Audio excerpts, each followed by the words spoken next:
జరీనా అపురూప ప్రేమగాథ episode 14 అసలు రఫీనా ఎక్కడా? విరాట్ న్యూడ్గా బాల్కనీలోకి వెళ్లి సిగార్ పఫ్ పీలుస్తూ ఎంజాయ్ చేస్తూ ఉండంగా చల్లని గాలి అతని మొహాన్ని తాకుతోంది. ఎడమ చేతిలో సిగార్తో పఫ్ పీలుస్తూ తన కుడిచేతికి ఉన్న ఎలక్ట్రోడ్స్ చూసుకున్నాడు. ఇంతలో ఏదో గుర్తుకు వచ్చింది విరాట్కి. అంతే, ఇంటి లోపలికి పరుగుతీసి తన క్లోసెట్లో ఉన్న బ్లెజర్, ప్యాంటు మరియు షర్ట్, కావలసిన కొన్ని వస్తువులు, మొబైల్ ఫోన్, ఒక గన్ తన చేతుల్లోకి తీసుకున్నాడు.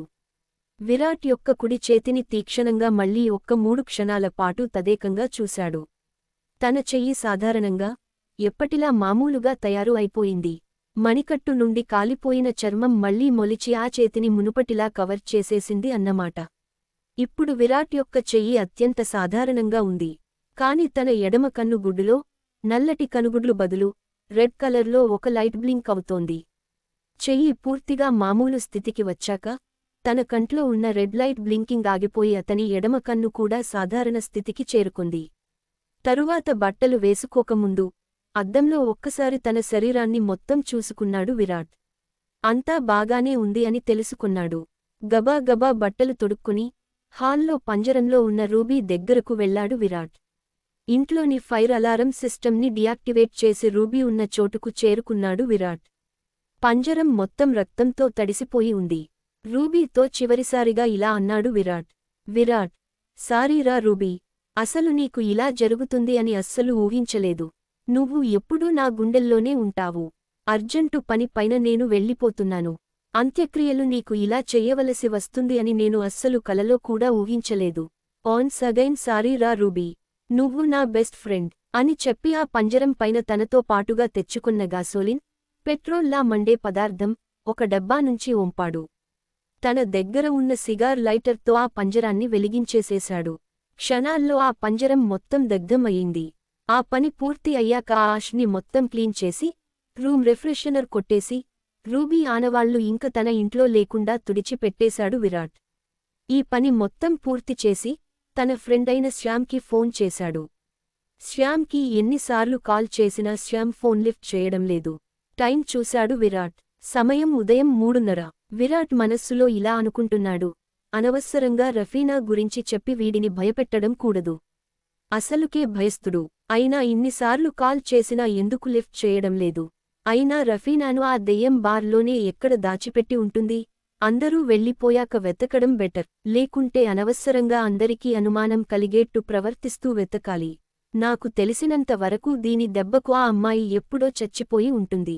అయినా బార్లో పార్టీ క్లియర్ అయ్యిందా లేదా వీడిని కనుక్కుందాం అనుకుంటే ఈ శ్యామ్ గాడు ఫోన్ ఎట్టాడే అని మనస్సులో అనుకుంటూ మళ్లీ శ్యామ్తో కాల్ కలిపాడు విరాట్. 5 రింగ్స్ వచ్చాక ఫోన్ ఎత్తాడు శ్యామ్. శ్యామ్ ఫోన్ ఎత్తుతూ నిద్ర మత్తులో ఇలా అంటున్నాడు. శ్యామ్, హలో, ఎవరు అని ఆవలిస్తూ అన్నాడు శ్యామ్. శ్యామ్ మాటలకి చిరాకుగా ఇలా అన్నాడు విరాట్. విరాట్, వారిని యబ్బా, నేనేరా విరాట్ని. కొంచెం నేను చెప్పేది జాగ్రత్తగా విను. మీ బార్లో పార్టీ క్లియర్ అయ్యిందా? కొంచెం బేహోష్ స్థితిలో నుండి జోష్లోకి వచ్చి చెప్పారని అయ్యా అని అన్నాడు విరాట్. శ్యామ్ నవ్వుతూ మందు తాగిన మత్తులో ఇలా అన్నాడు. శ్యామ్, ఓరేయ్ విరాట్, నీ అబ్బా, నా అబ్బా ఎప్పుడో మనలను వదిలేసి వెళ్ళిపోయారు. వాళ్ళు ఉంటే ఏంటి, లేకుంటే ఏంటి? ఇంతకీ నీ సంగతి ఏంటి? రఫీనా మంచి రంజుగా ఉందా? ఇద్దరూ విరాఫీనా అయ్యారా? నీ అడ్వెంచర్ చెప్పు మామా అని చాలా ఆనందంగా, ఉత్సాహంగా అన్నాడు శ్యామ్. దానికి సమాధానంగా విరాట్ ఇలా అన్నాడు. విరాట్, నీ యబ్బా, అదొక దెయ్యం. దాంతో నేను చేసే డేటింగ్. నీ అయ్యా, చాలా. ఇప్పుడు నేను అడిగిన దానికి చెప్పు. పార్టీ మీ పబ్లో క్లియర్ అయ్యిందా? ఇవాళ జరిగింది నాకు దెయ్యంతో డేటింగ్, మనిషితో కాదు. సరేనా? ముందు ఈ విషయానికి చెప్పు.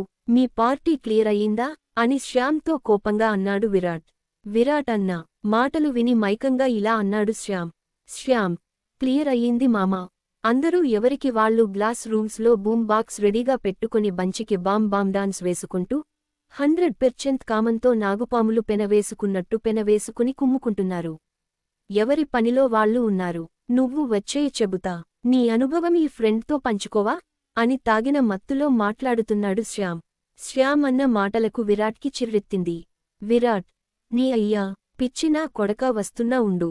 నేను ఎలా డేట్ చేశాను అనేదేగా నీకు కావలసింది. వస్తున్నా ఉండు. నీకుందిరా ఇవాళ. తాగిన మత్తు నీకు ఇంకా దిగలేదు కదూ.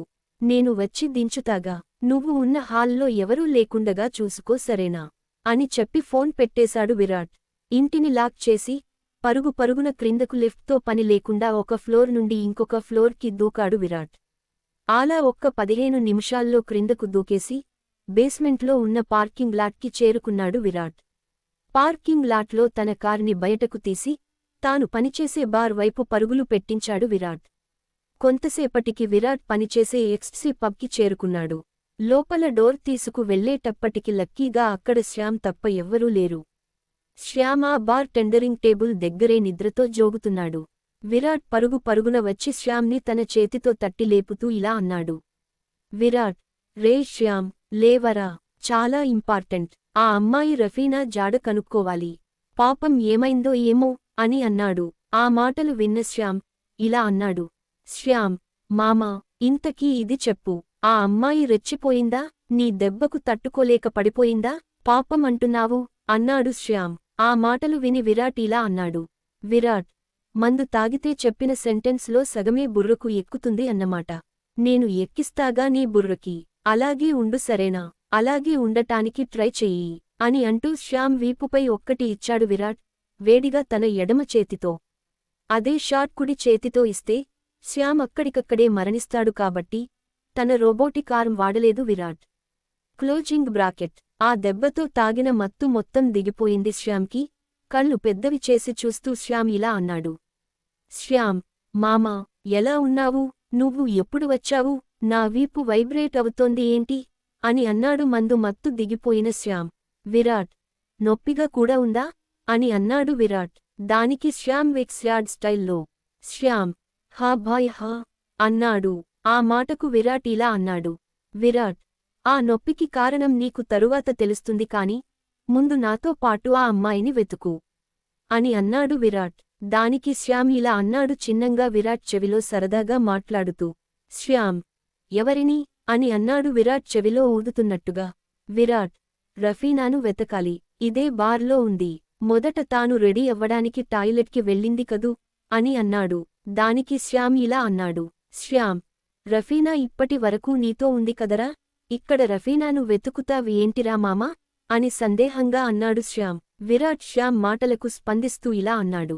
విరాట్, నాతో ఉన్నది అసలు రఫీనా కాదు, అది ఒక దెయ్యం అని శ్యామ్కి క్లారిటీ ఇచ్చాడు విరాట్. ఆ మాట విన్న శ్యామ్ ఇలా అన్నాడు. శ్యామ్, అవునా? నమ్మలేకుండా ఉన్నాను. మరి నీతో రాత్రి దెయ్యం గడిపి ఉంటే మరి అసలు రఫీనా ఎక్కడరా అని నెత్తురు చుక్కలేని పాలిపోయిన మోహంతో అన్నాడు శ్యామ్. విరాట్, అదే మనం కనుక్కోవాలి. అర్థమయ్యిందా? ఆ అమ్మాయి ఇక్కడే బంధింపబడి ఉంది. తొందరగా వెతుకు అని అన్నాడు విరాట్. విరాట్ మరియు శ్యామ్ అసలు రఫీనాను వెతకగలిగారా? రఫీనా ప్రాణాలతో దొరికిందా అన్న విషయాలు కోసం నెక్స్ట్ ఎపిసోడ్ చదవండి.